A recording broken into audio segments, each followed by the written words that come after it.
வணக்கம் தலைவா, அனைவருக்கும் இனிய வணக்கம். இன்னைக்கு நம்ம இந்த வீடியோவில் எதை பற்றி பார்க்க போகிறோம் அப்படின்னு பார்த்தீங்கன்னா, டிஆர்பி மற்றும் பள்ளி கல்வித்துறையில் வந்திருக்க பல முக்கியமான தகவல்களை இந்த ஒரு வீடியோவில் நம்ம பார்க்கலாம்.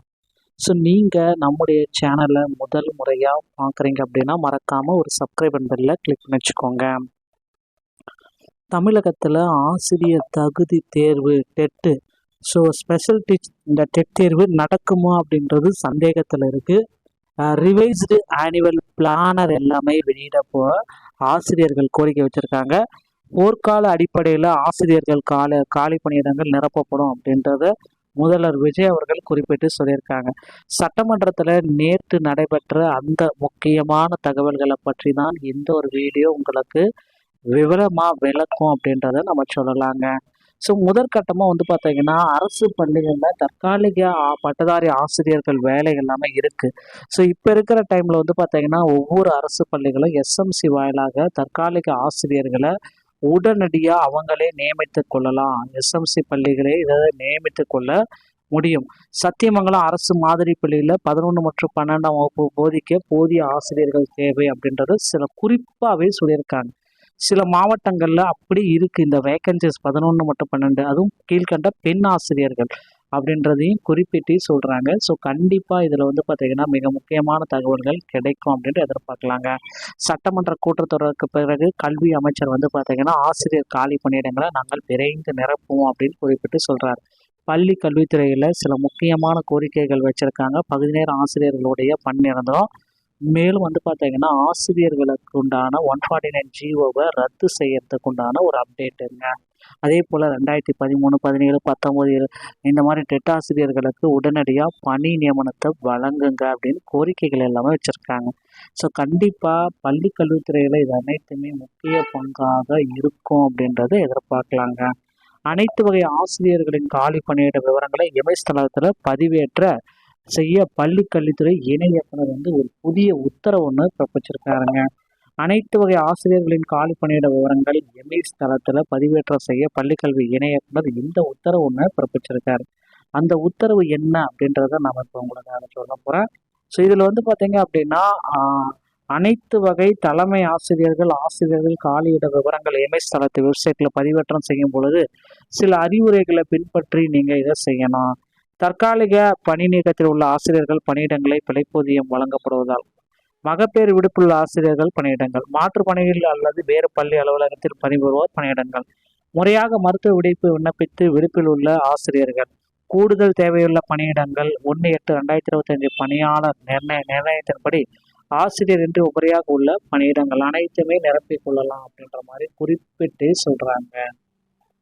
மேலும் பார்த்தீங்கன்னா ஒரு அரசாணை என்ன சொல்லுது அப்படின்னு பார்த்தீங்கன்னா, ஒரு மாதத்திற்கு மேல் எவ்வித தகவலின்றி வருகை புரியாமல் உள்ள ஆசிரியர்களின் பணியிட மாறுதல்கள் கலந்தாய்வில் காலி பணியிடமாக கருதப்படும் அப்படின்றத குறிப்பிட்டு சொல்றாங்க.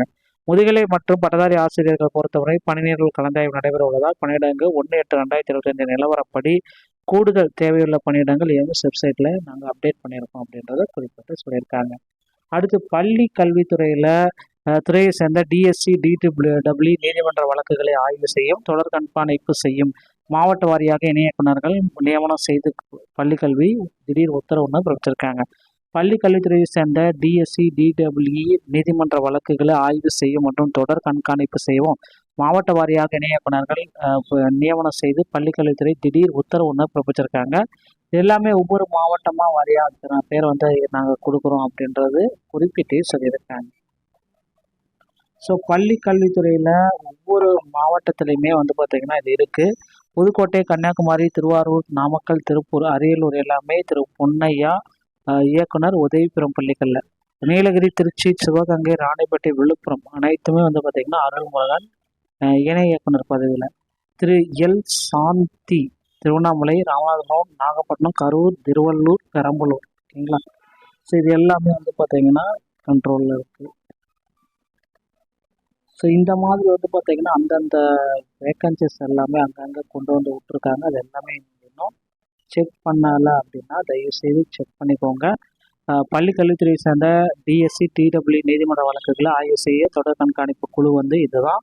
அடுத்து வந்து நான் முதல்வனுடைய திட்டத்தை பெயர் மாற்றம் செய்ய கடந்த ஆட்சியில் திமுக அரசால் தொடங்கப்பட்ட மாணவர்களுக்கு பெரும் பலன் அளித்த திட்டத்தின் பெயர் தற்போது திறன் மேம்பாடு டிஎன் ஸ்கில் என மாற்றப்பட்டுள்ளது. தமிழ் நான் முதல்வன் திட்டம் தொடர்பாக பழைய பதிவுகள் மற்றும் வீடியோக்களும் நீங்கள் செய்யப்பட்டது. மே 15 போடப்பட்ட பதிவுகள் மட்டுமே உள்ளன. தமிழ்நாடு திறன் மேம்பாட்டு கழகத்தில் 2022 ஆண்டு தொடங்கப்பட்ட இந்த திட்டம் பள்ளிக்கல்வி இயக்க மாணவர்களின் கல்வி, தொழில்நுட்பம் மற்றும் வேலைவாய்ப்பு ஆகியவற்றை நோக்கமாக கொண்டது.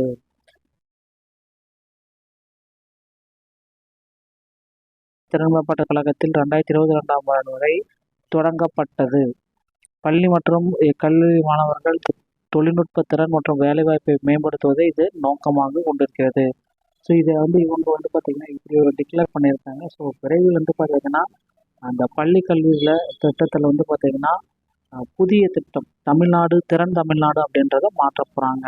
ஸோ பள்ளி கல்வித்துறையில் டெட்டாசிரியர்களுக்கு உண்டான பணி நியமன வாய்ப்பை முதல்வர் விஜய் அவர்கள் இன்னும் ஒரு சில தினங்களில் கொடுக்க போகிறதா தகவல் வந்திருக்குங்க. இந்த வீடியோ உங்களுக்கு பிடித்திருந்தால் நீங்கள் நம்முடைய சேனலோடு இணைந்திருங்கள். மீண்டும் ஒரு நல்ல தகவலோடு நான் உங்களை சந்திக்கிறேன். நன்றி, வணக்கம்.